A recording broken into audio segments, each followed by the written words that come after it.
파이팅.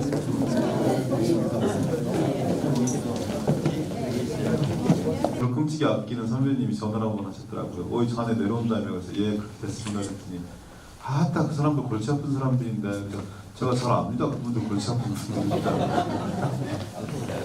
예. 사회에는 항상 골치 아픈 분들이 있어야 됩니다.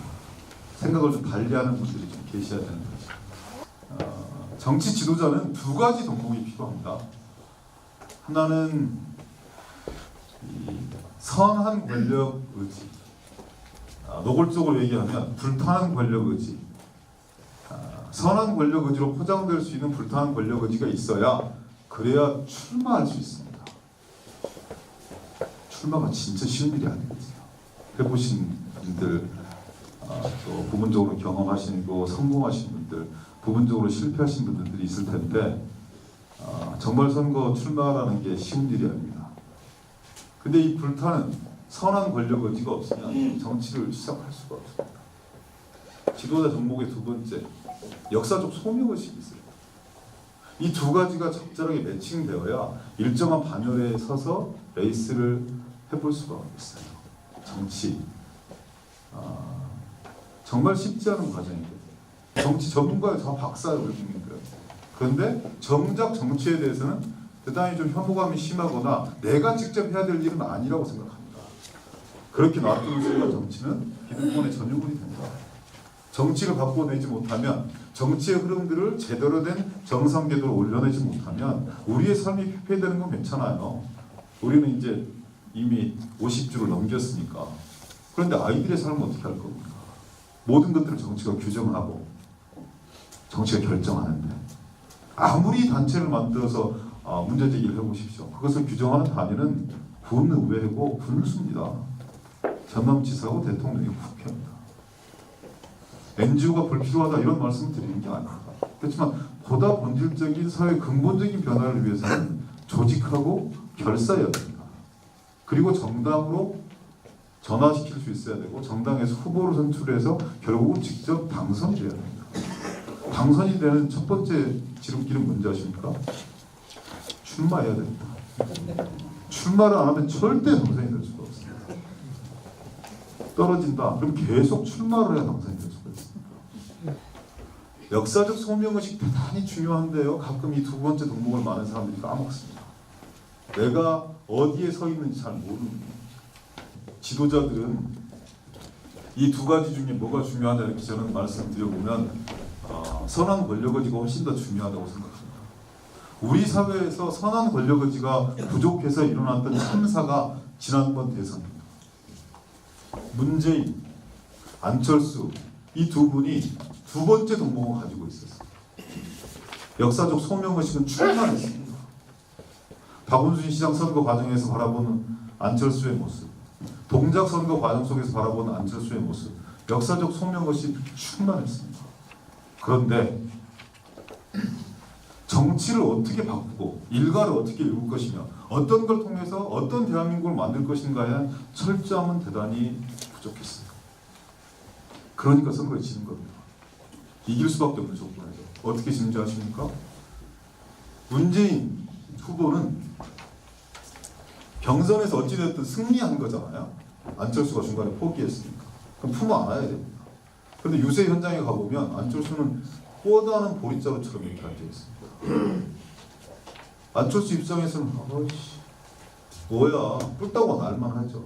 문재인 지지자들 입장에서는 야 한 번 도와주기로 마음먹었으면 깨먹고 도와주는 거 이게 뭐야 뜨뜻미치근한데 괴리가 생기기 시작합니다. 그러면 투표하는 날 미국 가버리는 거죠. 안철수가 프로정치인이었다면, 여기서 프로정치인은 출마를 자주 경험한 말씀의 의미의 프로정치인이 아니라 안철수가 정말 역사적 소명의식과 선한 권력의지에 충만한 정치인이었다면 그 시기에 미국을 할 수 있었겠습니까? 다음을 준비하기 위해서라도 소태를 씹는 심정으로, 가랭이를 시키는 심정으로 국내에 머물면서 문재인 당선을 위해서 노력해야 하는 게 정치인의 첫 번째 의무죠. 근데 가버리는 거예요. 왜? 보기 싫으니까. 문재인 무릎이라도 꿇고 안철수 무등 태우고 다녀야죠. 정권 교체를 위해서라면. 그런데 둘 다 역사적 소명의식은 충만한데 자기가 준비가 안 돼 있는 거예요. 아이 뭐 사람도 없고 시대가 나를 부른다면 내 한 몸 기꺼이 역사의 재단에 나를 제물로 희생하리라. 대단히 교만한 생각입니다. 그런 정도의 위치에 있는 사람들은 선한 권력의지, 불타는 권력의지를 불태워서라도 그 정점에 가야 됩니다. 왜? 국민과 함께 시민과 함께 새로운 세상을 창출하려면 자기 혼자 정치하는 거 아니거든요. 문재인 후보 옆에 가면서 끊임없이 저는 회의했습니다. 이분에게 5년 전에 갖지 못했던 불타는 선한 권력의지가 있는 건가? 대선 과정에서 11시 정도에 TV 토론이 끝났습니다. 12시에 서울의 어떤 사찰에 찾아갔습니다. 그 스님의 지지를 얻어야 되는 이런 과정입니다. 얼마나 파김치였겠습니까? 그리고 그분은 캐톨릭입니다. 천주교. 근데 가서 탑도리를 3번을 이렇게 하더라고요. 스님이 아니 한 번만 하셔도 됩니다. 3번 다. 그리고 그 뭐 발언부터 시작해서 한 시간 반 정도의 일정들 그대로 하고 나오시다. 제가 뭐 여쭤봤어요. 안 힘드세요? 뭐하러 답도 이렇게 3번씩 하셨습니까? 비유한 제가 좀 간절합니다.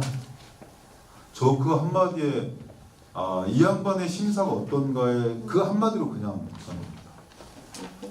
정치하는 사람들 속에 가끔 그런 게 있거든요. 가끔 점도 보고 가고 그래요. 그것도 좀 보고 사주역하고 좀 보고 왜 죽겠습니까? 그런 얘기라고 좀 들으면 좀 나을 것 같아서. 근데 그 얘기를 딱 듣는 순간 정말 내가 알던 문재인의 모습이 아니구나. 그리고 결정을 잘 하더라고요. 저는 일종의 결정 장애가 있는 분으로 선배들한테 얘기를 들었거든요.